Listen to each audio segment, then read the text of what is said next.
Welcome to TMZ Live. Harvey Levin here. Charles here. Well, the Diddy trial is just riveting. And the defense is now cross-examining Cassie, the star witness.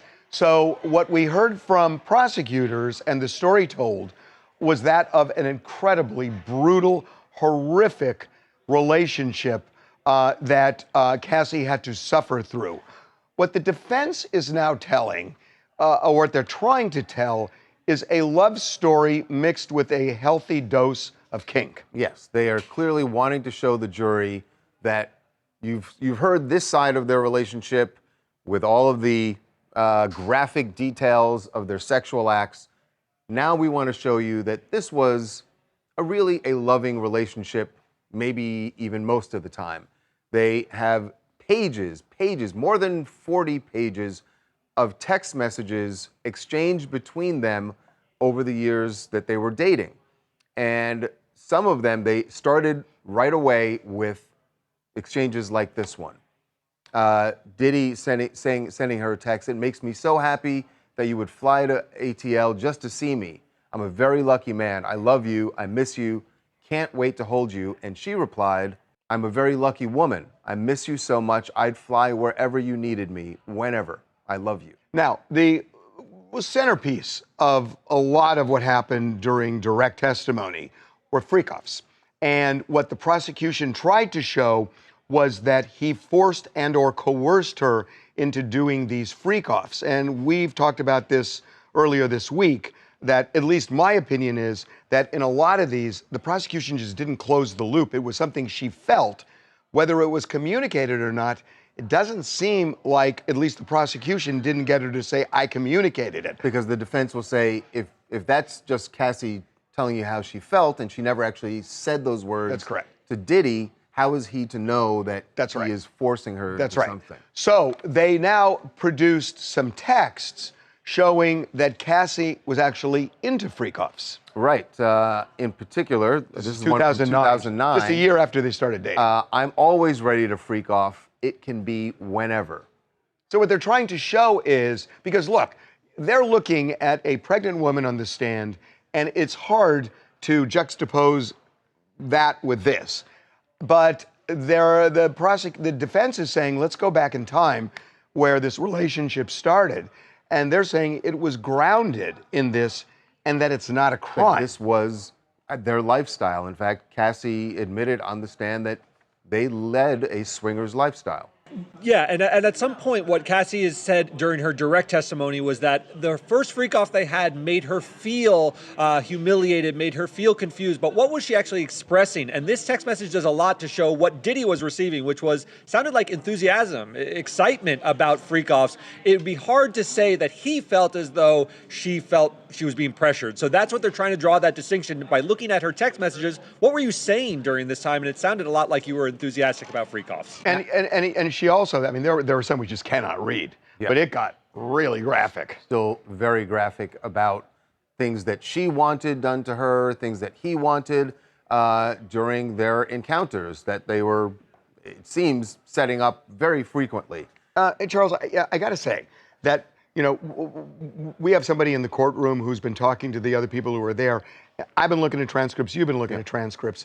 There is a lot that the prosecution brought up about domestic violence, and it is horrific what she went through. It is almost unspeakable.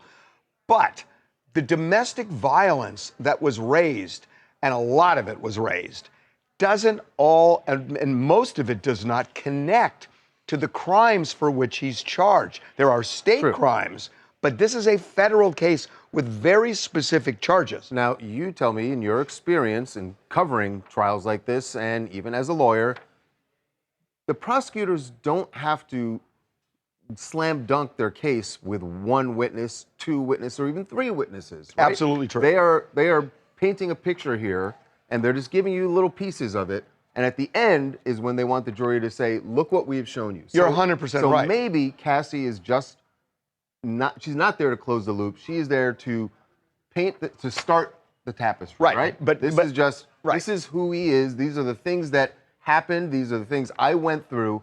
And then later, you're going to have people who are testifying about how all of those things were set in motion. who was planning it. But listen, I agree with everything you just said. But I go back to what happened in the Rodney King case, where there were expectations. And when the jury started seeing him, it was different. Right. And the expectation in this case from the jump, with the U.S. attorney speaking, everybody said Cassie Victim was the one, beginning and end of this. Yes. And I don't know how you feel. I mean, her testimony was compelling, and the stories are horrific. I think we all felt like she was going to be that witness, because we know that the whole reason that the U.S. Attorney's Office even started their investigation was because of her lawsuit. Was because of her lawsuit. Right. But maybe they discovered way more once they started looking into this, and those are the counts he's facing. And so far, guys, you're right that they have been focusing a lot on her testimony and on her cross-examination about domestic violence, which is not what he's being charged with. But we've learned that just moments ago, Diddy's own defense read out text messages that Diddy sent to Cassie in 2017 of him saying, "Didn't hear from you, so I just put some plans in motion. Let me know to stop. Surprise package coming in from out of state. Just let me know if I'm headed in the wrong direction and I can cancel." So that is the first time that I have heard or seen them mention anything about what he's actually being charged with, which is the Mann Act. So what is the? I'm Well, sorry. what is this? Depends on what that surprise package. Yeah, what's the package? I would assume a escort coming from out of state. See, That's the what thing. We can't make that assume, assumption. and that's the thing. And that does come back to what you're saying about closing the loop. Listen. He has a huge problem with the Mann Act. I mean, because the Mann Act doesn't require force or coercion with Cassie. It's just a transaction. It's the transaction. I think he has a huge, with all of the charges, because I think there are, listen, we did a mock jury in one of our Tubi, and we did not in any way prime them to go in any direction. We gave them the jury instructions. They saw evidence in the case. They immediately honed in on racketeering, and they started saying, why is this racketeering with one guy? And they're charging this one guy. They had a real problem with that. They did not have a problem with the Mann Act. They found him guilty on the Mann Act. And they hung 6-6 on racketeering. The ovulation we should talk about. Yes, because this is going to be debated by people, by couples around the country as to what she meant here. So Mr. Combs wrote a text message to Cassie saying, "Do I have your permission to set up freaky fun?" And the defense attorney says to Cassie, "You wrote back to him ovulation." And Cassie said, "Yes." We can say so right there. That is not even code. She is saying, I do not want to have intercourse. I do not want to have that freaky fun. I am ovulating, and that's a no without saying no. That is a no. I don't even think that's debatable. But it. But in another context, ovulation is when people are trying to have babies. Okay. They say, "I'm ovulating. Come home. He said I'm freaky ovulating. fun. Let's have babies." Yeah. Although but again, not here. freaky I agree fun with doesn't necessarily mean it's a freak off. I mean, from everything we've heard, when he says freaky fun, that's probably a freak off. So he says ovulation. But what is interesting is this is the turn. She agreed and said, "Okay, we can set this up." We should get into what they said about kissing, because that's the key. She does agree to go forward, and what he said to her in a text message was, "Okay, can we kiss a lot?" And the lawyer asked, "What did you say to that?" And she said, "Yes." So Cassie it sounds said as though yes. she said no to sex, but agreed to a freak off that was more tame, with just lots of kissing. A modified freak off. Modified. And then here's the twist again. There are two twists here. And then the twist is she testifies that the freak off lasted 10 hours. Diddy said to her, "All right, we're going to start at 10 p.m. and no getting out of character until 8 a.m. So did they just kiss for? The thing is, they never said what happened in the room. Getting out of character. Well, one of the keys to this, though, to your point, Harvey, is if for 12 hours he stayed respectful and just kissed, then it sounds like they had an agreed upon consensual freak off on her terms that she allowed. Right. If it turned into sex and she had said ovulation, meaning no at the time, then it sounds more like a forced freak off. So it does depend on what happened. But we don't know what happened because they never said. But remember, it's the defense that's raising this. So I'm guessing they know based on. But then why didn't they ask? Why didn't they say, and what happened during the 12th? Yeah. Can I just point out that, she said ovulation and we're assuming that means no, but ovulation is a time when you are most likely to get pregnant, but it's also the time when women are most erotically charged. Horny. Well, yes. but the thing is, what follows up then makes sense because Diddy says, "What about kissing?" Right. She says, "Okay." So you would the think fact that she's saying, "All right, I'm fine with." The other thing, it's a subtlety, but the other thing I think is really important in that text exchange. He says, "Do I have permission?" Yes, which is exactly why the defense brought it up. That's right. He asked your permission. That's right. Hey, this is Latrell from Atlanta. The Diddy Cassie trail is definitely monumental, unprecedented, and definitely perplexing. Hopefully, if these allegations are true, justice gets served. But I can't say that with Cassie's testimony, it might not be enough. They might need more witnesses in order for this to even go any further. Yeah, and there will be. They're going to be again. There will be. Judges said expect us to go 8 weeks at least. So. Okay, we are going to take a break. All right. When we come back, Justin Bieber showing off his drug use. While we told you what's been going on over in Iceland, well, he is very proudly showing it now on social media. And how is that sitting with Haley? Well, we're going to get into that when we come back.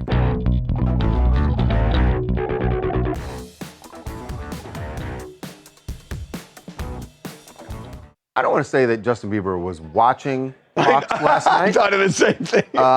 When our documentary, TMZ Investigates What Happened to Justin Bieber, aired last night on Fox. It is now streaming on Hulu. But it is interesting that early this morning he decided to post images of himself with a bong, a very sizable bong. We told you, look, he's been over in Iceland working on music and has frequently been seen with marijuana, either vape pens or in this case a bong. And the only thing, what's interesting about that, because we got into this in the documentary, is how Haley feels about his drug use and that she has not been the biggest fan of it. But look, he's clearly wants to make a point that this is, I think artists, especially hip-hop artists and sometimes pop artists are like, look, this is part of the creative process for us. Yeah, and I mean, ultimately, a bong is not like cocaine or anything like that. Absolutely. But, when we got into this documentary, all roads started to lead to money. And I got to tell you, it was really stunning to me. Justin Bieber's made between $500 million and $1 billion. And when he sold his music catalog, he was broke. And this is just kind of a part of what we uncovered, by talking to a slew of people for this documentary. Justin Haley and Michael Rhodes, his attorney, went to Scooter and said, "We got to sell this catalog." Scooter said no. And finally, when Scooter realized they were going to sell it, this was in December, Scooter said, "At least wait until January because you'll get a tax break if you wait till January." And Justin said, "I got to sell it now." And he sold it in December. That's how broke he was. But, how on earth do you blow through $1 billion? So we should just say the catalog is the music catalog that Justin sold for $200 million. He sold it because he didn't have any money. He needed to sell it. And the money created the conflict between Justin and his manager, Scooter Braun, that ended that relationship. And then what we found was how the church that he's in has been influencing him. Yeah, so in the documentary, we just really uncovered just everything that's been going on in Justin's life. Obviously, anyone that's been seeing Justin's social media has been a little bit alarmed with like the Coachella videos of him looking thinner and, him popping off on the paparazzi. And we've kind of got to the bottom in this documentary about what's been going on in his life. And, with all the people online being concerned about Justin, Haley actually posted on social media yesterday a very cryptic quote, and I'm curious what you guys think she meant by this. So she posted a quote saying, "Cry me a river and build me a bridge and get over it." Almost sounds like maybe she doesn't think it's as bad as people think it is, but just kind of an interesting reaction. You could take that any number of ways. I don't know. It could be directed at Justin, or it could be directed at people who are criticizing them. I don't know. I think that was the point. She wanted it to be that cryptic, so you can't figure it out. So, we get into Justin's relationship with the church. It's just a really interesting thing because he really has isolated himself from all the people who were in his life, and he is so in the middle of the church, and that is really his life, along obviously with his family. Right. So you can watch this. We cover mental health, we cover drugs, we cover his marriage, money, his career, and it's all TMZ Investigates What Happened to Justin Bieber, which is streaming now on Hulu. Hey, it's Melissa from Washington. You know what? Everyone's got a lifestyle to live, and unfortunately, things didn't work out exactly like he planned, but he's still like one of the most iconic pop stars. And he has, like I said, a lifestyle. So as like an entrepreneur myself, if I was running low on cash, I'd have to sell something too. I'm really sorry that he had to do that, but I wish him the best because he's freaking awesome. He is. Okay, we're going to move on. Yes, moving on to another guy who was very talented at a young age, Chris Brown. And he is today facing charges in the UK, where he was arrested at a hotel. But I got to imagine this came as a huge shock to Chris, because what he was arrested for was something that happened almost 2 years ago, actually more than 2 years ago, I believe, when he was in the UK at a club and allegedly threw a bottle that was smashed on the head of a record exec who was in the club that night. Now, There was a civil lawsuit. Yeah, we knew that there was a civil lawsuit filed over this fight, but we had no idea that there were criminal charges being investigated. And obviously there were, because he had just recently touched down in the UK, arrived at the hotel, and they scooped him up. Yeah, so really serious situation for Chris Brown here. We thought that this was sort of a couple of years old. We had reported upon on the civil case, but now it's sort of reemerged. It appears that, unbeknownst to everybody, that the criminal investigation was ongoing. I guess they had issued the arrest warrant some time ago, but they were waiting for him to reappear in the UK. Apparently, Chris had no idea either, or presumably why would he have gone to the... Yeah, he wouldn't have gone if he would have known. Right. We didn't hear about it. We had no idea.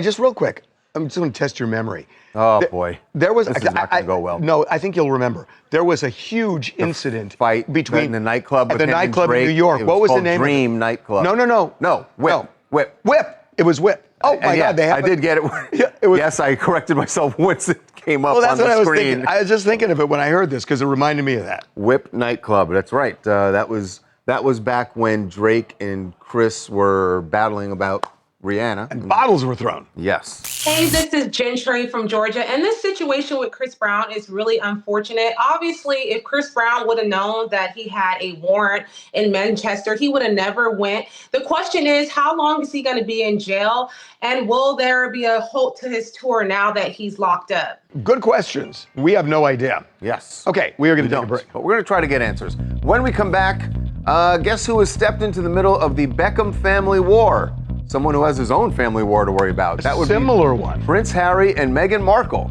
because they had a dinner date with Brooklyn Beckham and Nicola Beckham. So is that them choosing sides? We'll show you what happened when we come back.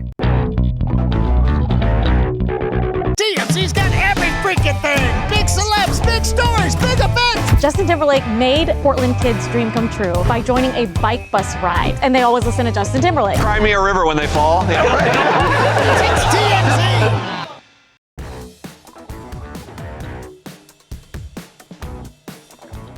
Prince Harry and Meghan Markle did a little entertaining at their house, had a dinner party, which got very interesting based on the guest list.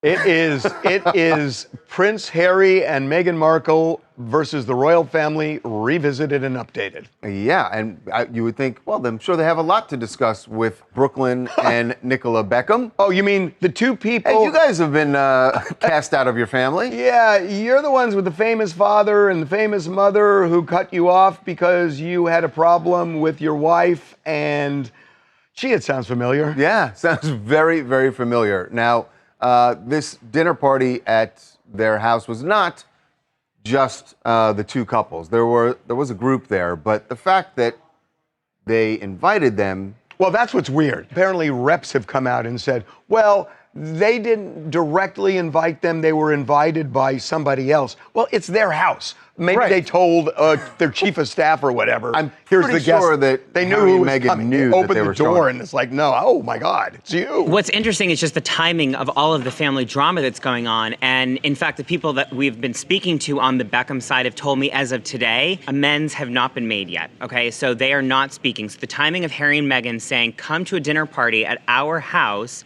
when all the family stuff that they've gone through on the British side, and now you have them becoming friends with the I don't know, it makes sense. The question is, do David and Victoria take this as Harry and Meghan choosing sides, or do they just go, we talked about it's fine, they can have Brendan, socialize? help us out, Brendan, because in the morning meeting, somebody said there's now a rift between David Beckham and Prince Harry. That I haven't heard about. Yeah, somebody mentioned it in the morning meeting. Said it was something goes back, right? It was not something new. I'm not sure how far back it goes, but there was some rift between the two of them because they used to be closer, and they're not. Well, this is also a statement, right? I mean, it is choosing sides. I don't know how else you slice it, but you got. Well, hold on. Why does it have to be choosing sides? I get that we're making the parallel of what Brooklyn's going through and what Harry's going through. I totally see that. That doesn't mean that Harry and Meghan are choosing sides. They're fellow expats. Oh, wait a minute. They just hold on just a second. They just want to break bread. A British man marries an American woman and they expatriate to the United States. So they have stuff in common and they just want to break bread. Where their family has basically ghosted them. Okay. No, it's just a coincidence. I get it. It's just a coincidence. Of course it's coincidences happen. Sure. Hi, I'm Lexi from New York City. And honestly, I feel like they're hosting dinner parties with celebrities just to feel something. And they kind of knew exactly what they were doing. Obviously, people are going to find out. And they also probably had a lot in common. So maybe they're just bonding and being able to talk about it is fun. That's even more nefarious. What's your name again? Lexi. Lexi, for siding with me, you get a TMZ t-shirt. Oh, yeah. Thank God. I've always wanted one. I'm sorry, that's bribery. You just committed bribery. Right as you said, you know what, you're going to take his side, you get something. No. Okay, well, tell you what. If you take my side, how about... Give him a car. You get a TMZ tour bus, the whole bus. We're just going to give it to you. Absolutely not true. Okay, we're taking a break. All right, when we come back, as Cassie is being grilled by Diddy's defense attorneys, is she actually the star witness we thought she was going to be? Who is going to prove the counts that he is facing? Racketeering. Can she close the loop? We're going to be joined by Shrey, the hip-hop journalist who is covering this as well, and he thinks there could be someone else or someone's else who turn into the star witnesses.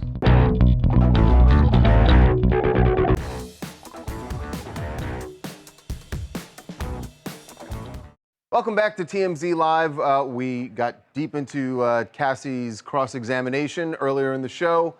And one of the things that we've been talking about is that she may not end up being the star witness here because a lot of her testimony just hasn't been directly about the counts that he's facing in this criminal trial. I want to say she may not be, but the way the U.S. attorney put it and the fact that she's witness one, and they positioned her as the star witness. So the question, for me at least, is, did they deliver? Did they deliver? And if not with Cassie, with whom will they deliver? Joining us right now to discuss that is Shrey, who is, of course, covering the trial for his Substack, Culture Fries. And I'm sure you've been glued to every line of testimony as it comes out, just as we have. Well, welcome back to the show, man. Thank you. You know, I see a lot of people saying, and maybe Harvey is in this camp of like, the government isn't making their case. I think the government is absolutely making their case. I don't even know what the defense is trying to do. Oh, we like a little healthy debate here, so. Okay, First of all, let me just say you're very perceptive. I'm not a lawyer, but they're not making their case to lawyers. They're making a case to civilians, to jurors. The government is alleging a criminal conspiracy, an ongoing criminal enterprise, right? Diddy was committing an ongoing rape of Cassie. right? Distinct but linked series of crimes. He's doing that with the help of a group of people who are in his employ, who are doing sometimes illegal things or help creating the illegal act together, right? His chief of staff, his head of security, other people, his businesses are paying for these events. That's a criminal enterprise. A group of people who are employed by him are helping him commit an ongoing series of linked but distinct crimes. Okay, but let me stop you there, because I don't even think the government is arguing what you're arguing. I think the racketeering is going to get into the alleged kidnappings and the Kid Cudi car explosion and all those other things. What you're talking about, where she mentioned several times she was raped, those are crimes. If it's true, they're state crimes. But I'm telling you, no, the freak-off is a crime also if you are bringing. I know that's bringing someone. Freak-off is sex trafficking, right? And is the transporting someone for sexual? A group of people. I'm telling you, there is a separate charge of bringing a prostitute for the purpose of commercial purposes, and he may be. Let me make my point. He may be prosecuted for that, but the racketeering, if you're going to try and say racketeering is what they did in the hotel room, I don't think the jury's going to buy that. And what they're getting at is, look, the problem I'm having is they're bringing up a lot of domestic violence. And I've heard a lot of the people in the courtroom are saying the same thing. It's like they're bringing up a lot of domestic violence. And a lot, but a lot of it, they're crimes, but they're not connected to the charges that he faces federally. And when you look at the freak-offs, what I've been looking for is close the loop that she's saying, in my mind, I was afraid that I was going to be hit or something. They don't have to close the loop on day 4 of the testimony. This is their star witness, and they've just rested on the star witness. They may have redirect. She's clearly coerced to doing these events. Why do you say clearly coerced? She said she didn't want to do it. She said she was forced to who? But that's what I'm saying. Did she say that to Diddy? She said yes. She said yes. She told him she didn't want to do these events. She understood that they were physically painful to her. But where did she say that? Listen, I'm looking for that too. On day 2. No, on day 2. We've looked. I mean, give me the transcript where she says to him directly, I don't want to do it, and he forced her to do it. There are insinuations. She didn't want to do it. That she's the one being sex trafficked. She's the one who felt coerced to be part of these incidents. That she felt that's true. The freak-offs were her job. Yes, right? But like that's a devastating comment, right? No, but wait a minute. Feeling it is one thing, and clearly she felt that. To convict him, it has to be in some way, and it could be by physical movement. It has to be expressed. She's being taken to different places to have sex workers urinate into her mouth. No juror is going to go, maybe she liked it. She said she didn't like it. She went along with it for him, right? That's right. And there's a group of people who made that happen. You're right. And the jury may just say, look, this is so far beyond the pale, if you will, that we're just going to say guilty no matter what. But when you read that testimony, she says what she was internalizing. The problem the prosecutors have, and look, believe me, I'm not taking Diddy's side. What he's done is just horrific here. But I know what jurors do. They're going to look at the jury instructions, and they're going to look at 3 words: consent, force, and coercion. And what they've got to see is somehow that's communicated in some form. And when you read from Cassie to Diddy in real life. That's right. And in the urination testimony, it's not there, Torre. It's just not there. What do you mean it's not there? She never told him. No. She said it was disgusting. I felt. She said. Yeah, she said I felt what I was feeling. Exactly. As opposed to I told him, I don't want him or others urinating on it. Because she didn't say it to him. I feel like she said it to him that she didn't want to do this, and I'm not sure that jurors are going to hang up on. You didn't tell him. He controlled her life. He controlled her, where she lived. He controlled her career. she felt this was a job. That's sex trafficking. Who do we think could be, if it's not Cassie, as it's feeling now that she's not the star witness, as in the one who's going to close the loop, as you're putting it, Harvey? Who could be? Christina Karam. This is his former assistant. I'm interested in that. Give us, download 8 us. years, who he called his right hand. She knew what was going on. She's doing the things like booking. I mean, like, look, I don't know this individual, so I cannot allege what she specifically did, but she's his right hand. She's going to have a hard time saying she didn't participate in setting up these sorts of things. And I know she said that publicly, but I can't wait to see what she says when she gets on the stand. Christina, by the way, has denied that she was involved in any of the alleged illegal activities. I just want to ask you, and again, I am not taking his side on this, believe me. Of course not. But today, on cross-examination, the defense showed her texts where she was saying, I love these freak-offs, I'm down with these freak-offs. And, you know, it was early on in the relationship, a year or two into the relationship. But when she started this, there are multiple texts. I mean, you saw them today. And she did say that she was, but she also said, look, I was in love with him for 11 years. So that's not an and that it was a complicated coercive relationship. It's not inherently coercive. I think a text, and I saw the text you're talking about. I love a freak off. LOL. Early on, I don't. That doesn't inculcate or like indemnify everything else that happens. That happens for 8 years after that. True. I'm not sure how the defense establishes it wasn't rape. Cassie is like, he raped me many, many times, right? The freak-offs are rape. How does the defense really establish? Well, no, it's not. You couldn't rape me. She did say there were points when he raped her, especially when she was dating her now husband. 2018. And she says Sean Combs came to her house, raped her right there. That is a clear state crime. She said she didn't want to participate in the freak-offs. Not she to was him. Physical pain during him. That's rape. Not to him. I think she does, and I think that the understanding from the jury that she didn't want to do this. This is linked to his business. She is his employee, and other employees of his are facilitating this happening. That's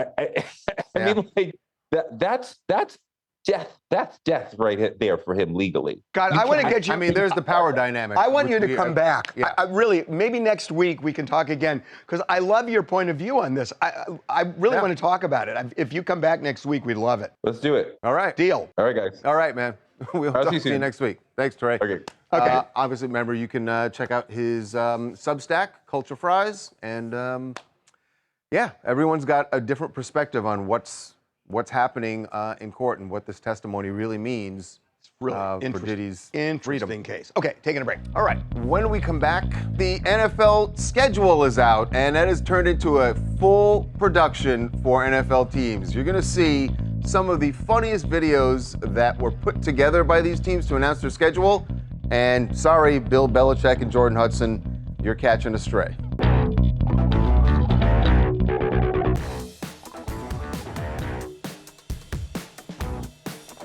Got handed to the NFL, man. They make everything into a show in the offseason. And yesterday, the schedules for all the teams came out.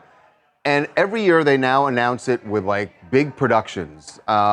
It's like a little show they have to actually produce. And some of them got the teams in a little bit of hot water. At least that's what they want. Funny. They want people to talk about it. So the Colts had an interesting one. On their schedule for the upcoming season are the Dolphins. And this is how they denoted that game. The Coast Guard pulling over a dolphin. Gee, what does that remind you of Tyreek Hill? Tyreek Hill's name and number on the dolphin. They actually took it down because it reminded people, of course, of Tyreek's arrest, which was controversial. On both sides, people thought it was warranted, and others thought it was, over the line. Tyreek Hill saw it. By the way, he thought it was funny. He liked it. He's like, you should have left it up, Shouldn't have taken it down. Yeah. Oh, this is what they do. You put it up and you take it down, and it's the whole to thing. get the attention. That's right. They used you, Tyreek. Get more attention. Exactly. The next one is fabulous. So the Falcons announced their schedule with a whole Mario Kart video game, and It seems like there is ongoing bad blood between Look the at Falcons and Bill Belichick, because in the middle of the race, look at the sign. Bill and Jordan with the sign saying, "We're not talking about this." They're going back and forth now. So remember, a few months ago, Jordan and Bill were out. I think it was at the Super Bowl that weekend, and she was wearing "Happy 328" reference to the Falcons' loss in the Super Bowl to the Patriots. And that was because the Falcons didn't hire him as a head coach. So it's so funny. They're just going to keep going back and forth. I love this. Your move, Jordan Hudson. What's up, though, everybody? It's Mo from Battle Creek, Michigan. And I just want to say, let the Colts live. They ain't had this much publicity since Peyton Manning left.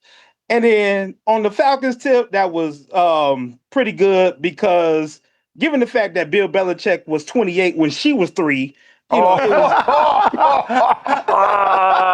actually, he was much older than 28. That's what being generous. But I like the line. Okay, it is that time of the week, folks. Your favorite time. Tim is here with his rejects and ridiculous applause.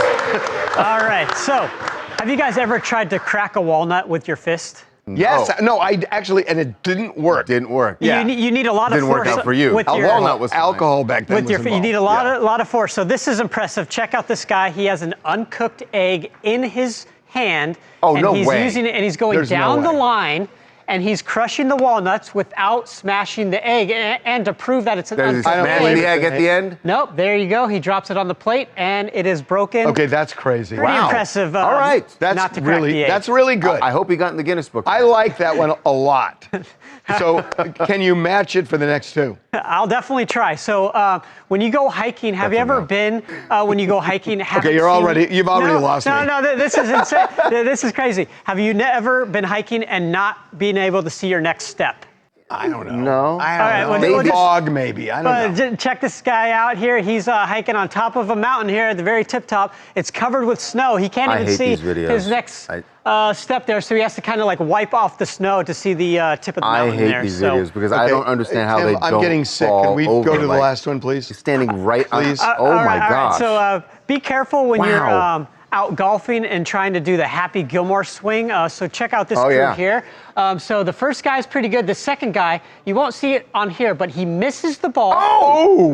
So on the backswing. Yeah, on the backswing. So he misses the ball, and he hits the grass. He's upset that he missed it. And on the backswing. That must have really hurt. Yeah, must have. How is he, Tim? Wow. He should be fine because it's probably just a little welt. I mean, love this. By the way, how's that cow doing in the bushes? The price is wrong, Tim. Okay, thank you, Tim. All right, see ya. All right. When we come back, the new Diddy lawsuit. A new accuser has come forward and is comparing him to a Tootsie Roll. And not in a favorable way. If Diddy didn't have bigger things on his plate, he would be really upset about this lawsuit. Justin Bieber has made between $500 million and $1 billion. TMZ investigates. Is he unraveling before our eyes? He definitely looked out of it. Those videos were scary. The power struggle fueled by money. He was on the verge of financial collapse. And accusations of betrayal. For the first time in a long time, he has a circle of people that are protecting him. Find out the source behind his latest struggles. They are saying this is a cult. Absolutely. TMZ investigates what happened to Justin Bieber. Stream on Hulu now.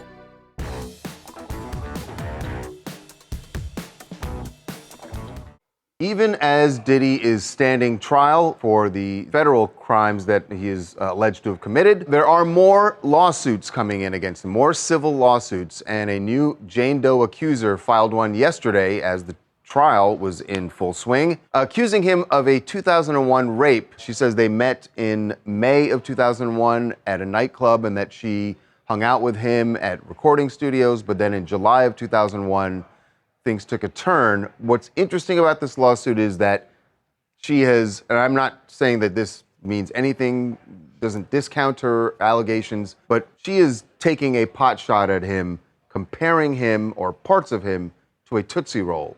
in the lawsuit. Yeah, I mean, that's tough. Like, Diddy didn't have enough already going on. Like you said, obviously very serious allegations. She's claiming, the fourth time they hung out, the first couple times at the studio and bars were cool, but the fourth time brought her back to his apartment and essentially took her into one of his rooms, locked the door, and raped her. Look, you're right. We have no idea. But we have no idea what happened. Right. But it does, when you're reading the lawsuit, it makes you go like, wait, is this all just to take some shot at him? I don't know. Honestly, I think it's a misstep by the lawyer. Yeah, I mean, yes, it's going to get a headline, it's going to get you attention for your lawsuit, but it diminishes it. Exactly. Liz, New Orleans. Now listen, the streets are already on fire with the freak-offs, the threats, the raids. Let's not get it twisted. This is no laughing matter. So it's just giving more prison orange in his future. We will see. I mean, there's a long ways to go in this trial. You have the quote in the lawsuit, an itty bitty Diddy. Like you're right. The lawyer wrote it for trying to get a laugh, is what it seems. And trying to get attention. Yeah. Okay, what else you guys want to talk about? Don P. Diddy Combs on trial right now for basically his life at this point. What I find most interesting is that all the industry people that stood next to him for the last 20 years, nobody showed up to support. No artists, no rappers, no moguls. But hey, guess what? I'm calling it now. This is the O.J. Simpson case of the 2020s, where the media, the content creators, the YouTubers, and the podcasters, we're going to be eating for the next 15 years. The streets got to eat. Difference is not televised. Right. That's the big difference. Yeah. One more. Letitia from Dallas, and I'm here to talk about Justin Bieber. He started out very young, spending all of that money. Now he's mature. He wants his family to eat and be able to support them. He's doing adult things for the childish things that he did once before. So bravo, Justin Bieber. Bravo. Taking a break. All right, when we come back, Joe Jonas seems to be loving the single life. We've seen him globetrotting with model Stormy Bree. Well, now there's a new woman on his arm. We will show you when we come back. On the TMZ Celebrity Tour, we've seen huge stars like Kevin Hart, Ben Affleck, The Rock, and Jamie Foxx. Buses depart daily from the Hard Rock Cafe in Hollywood, so head to TMZTour.com and book your tickets for the TMZ Celebrity Tour. The life of Joe Jonas. Since the divorce from Sophie Turner, we have seen him. I love that on several dates. I love that I can help you with your memory. Yeah, at my advanced age, I like that. You're Prevagen. I have no Prevagen. Yeah. Anyway, Joe is now was out in New York City with a mystery woman at this point. If he goes out with her again, I think, and we can get a better shot of her. Well, it's not just that. We may figure out who she is. We can decode this easy. It was a 3-hour dinner, we're told. Oh, well, there you go. So it's got to be first date dinner, I think. That seems like first date. Yeah. We don't know who she is, but she seems attractive. And by the way, they've got Joe's out with they her. got a big song out now. So you know what? I have information. Oh, here we go. All right. Information. He waited 20 minutes for her to show up. Mm-hmm. That's a big deal. Okay. That either she was late or he was early. If he was early, he was really into it. Yeah. Oh, that's all we got. We like where this one's going. That's it. One day we'll see what she looks like. I'll see you tomorrow.